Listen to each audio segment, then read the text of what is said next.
भगवान श्री कृष्ण अर्जुन से कहते हैं कि ईश्वर सर्वभूतानाम हृदय देशे अर्जुन तिष्ठति।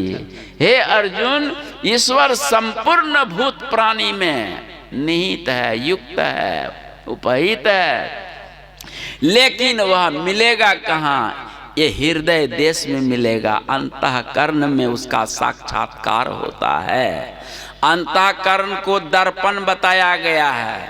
तो दर्पण में यदि धूल हो और आप उस दर्पण को देखना चाहें, अपने चेहरा को, दिखाई पड़ेगा? नहीं। तब कब दिखाई पड़ेगा? जब दर्पण का धूल साफ कर दें और चेहरे को देखें। अपना ही चेहरा नहीं, पूरे संसार के चेहरा को आप देख सकते हैं। तो वैसे हृदय का मतलब होता अंतःकरण, और अंतःकरण यदि मलिनता से साफ हो गया, स्वच्छता को प्राप्त हुआ है, तो उसी में वो प्रभु, वो निर्गुण निराकार जो अकुल निरंजन है, वो सगली ज्योति तुम्हारी है, वो ज्योति तुम्हें दर्शन के रूप में आ जाएगा। बस अपने आप को साफ करना है। क्या करना है? अपने आप को साफ करना। आप लोग बैठे हुए हैं, अच्छा आप लोग साफ हो रहे हैं? हाँ, देखो, मत कथा श्रवणाभिलापहि। श्रीमद् भागवत में भगवान ने उद्धव को समझाया कि मेरी कथा, मेरा सत्संग श्रवण जो करता है, उस श्रवण रंध्र के माध्यम से है ना, वो अपने आप की सफाई करता है, धुलाई करता है, सारे अज्ञान धीरे धीरे दूर होता है, और तब मुझे वो प्राप्त कर लेता है। उद्धव जी, ये बात है। इसीलिए सत्संग की बड़ी महिमा है। इसको रात दिन लोगों को सुनकर केवल रहना नहीं है ना, इसका चिंतन मनन निधिध्यासन भी करना है।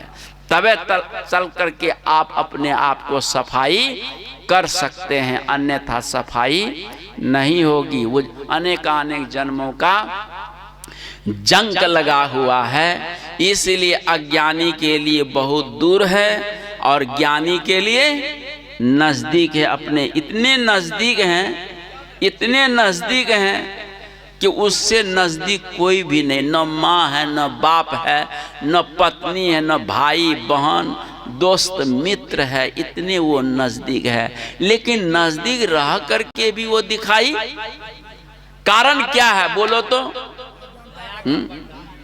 देखो, एक ब्रह्मचारी को किसी ने बताया कि क्या जी, तुम्हारे गुरुजी के पास पारस मणि है, देखा है?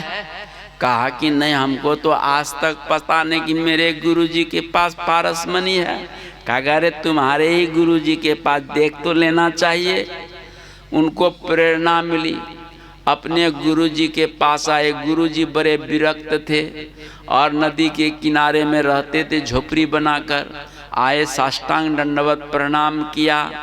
कहा कि कैसे आए हो? कहा गुरुदेव, एक जिज्ञासा लेके आया हूँ। कहा कैसी जिज्ञासा? कि हमने सुना है कि आपके पास पारस मणि है।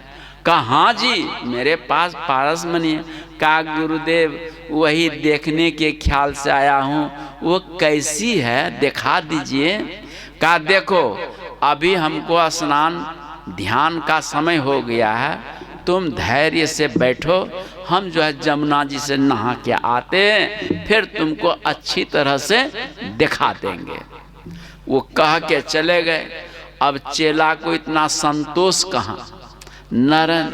अब वो जो है चारों तरफ ढूंढने लगे, ढूंढते ढूंढते भी नहीं मिला। नहीं मिला तो गुरुजी आए, स्नान पूजा ध्यान करके देखे कुटिया का सारा सामान इधर उधर बिखरा फैला। कहा क्या जी, कोई यहाँ कुटिया में आया था क्या? कहा नहीं गुरुजी। कहा मेरे कुटिया का सामान इधर उधर फैले हुए कैसे हैं? कहा गुरुजी, वही पारस मणि हम खोज रहे थे। कहा मिला नहीं? कहा नहीं गुरुजी, हम तुमको कह के गए थे कि हम आ रहे हैं। इतना धैर्य नहीं है। वही टाटी में एक ठो झोला टंगा था और झोला में ही हाथ घुसाया गुरुजी ने। एक डिबिया निकला, लोहा का डिबिया। लोहा का डिबिया को खोला, खोला तो उसके अंदर से चेथरा एक गोला निकला। चेथरा को हटाते हटाते अंदर में वो पारसमणि कई तह में लिपट के रखे थे ना, कहा देख ये है पारसमणि। तो चेला पढ़ा लिखा समझदार था, शंका हो गई। शंका जब हो जाए तो गुरु से समाधान करना चाहिए। कहा गुरुजी हमको शंका हो गई। कहा क्या? कि हमने सुना है कि पारसमणि लोहा से सटते ही लोहा सोना हो जाता है, लेकिन ये कैसी पारसमणि, लोहा का डिबिया में रह करके भी लोहा को सोना? यही हमको शंका है गुरुजी। कहा सुनो, लोहा के डिबिया में ये पारसमणि चेथरा में लिपट करके रखे थे।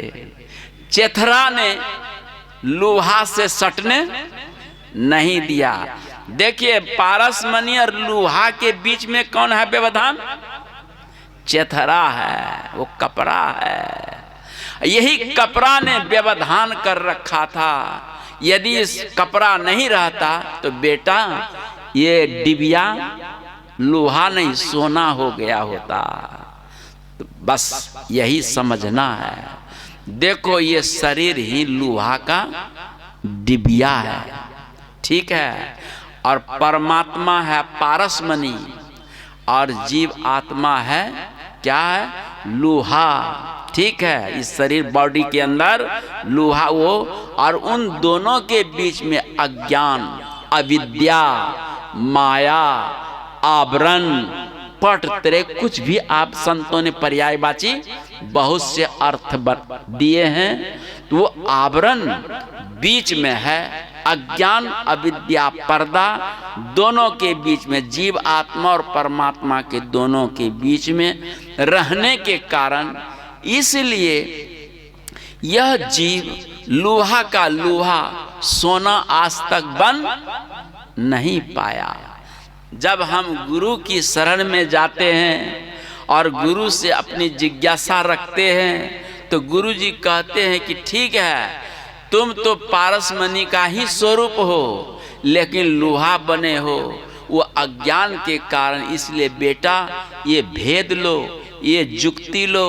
इस भेद जुक्ति के अनुसार एकांत निर्जन में स्थिर दिल दिमाग से ध्यान करो, चिंतन करो, अंदर में टकटकी लगाओ, और उस टकटकी से वो पर्दा हटेगा, अज्ञान जलकर राख होगा, और तुम और वो दोनों यक्के हैं।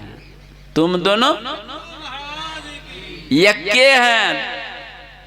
कहे गोरख सुनहु मछंदर, ज्योति में ज्योति मिलाना, सदगुरु के मैं शरण गए से आवागमन छुटाना।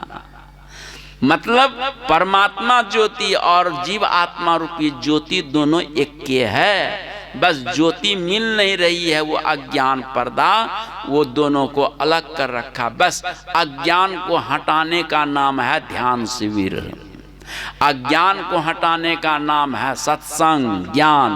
इस सत्संग को सुनते सुनते ध्यान करते करते ये अज्ञान पर्दा आपका हटेगा और आपका काम बन जाएगा।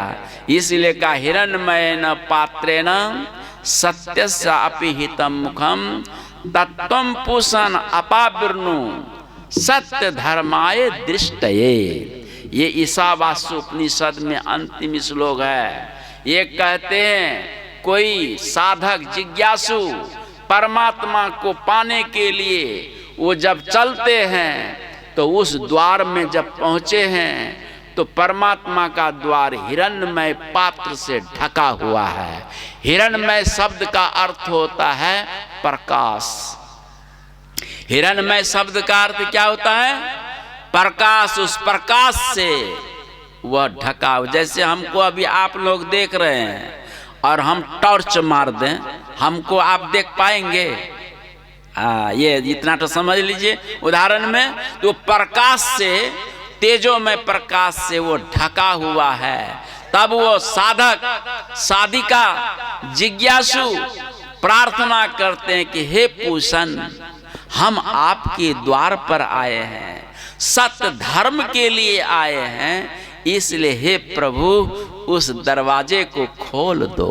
अपिहितम उद्घाटितम, माने उसको आवरण को हटा दो ताकि हम आप दोनों एक हो जाएं।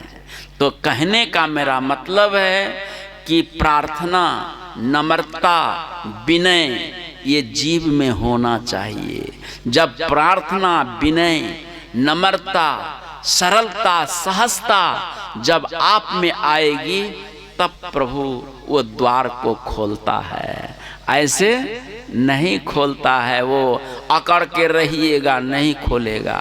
हाँ, आंख बंद है, प्रार्थना करो, नहीं ध्यान में मन लग रहा है, विनती करो, विनय करो कि मैं बहुत अधम हूँ, अकिंचन हूँ, मैं पतितों में भी नामी हूँ, प्रसिद्ध हूँ, मेरे जैसा पापी कोई नहीं है प्रभु, लेकिन मैं तेरे द्वार पर आया हूँ, कृपा करो, वो दरबार को खोल दो।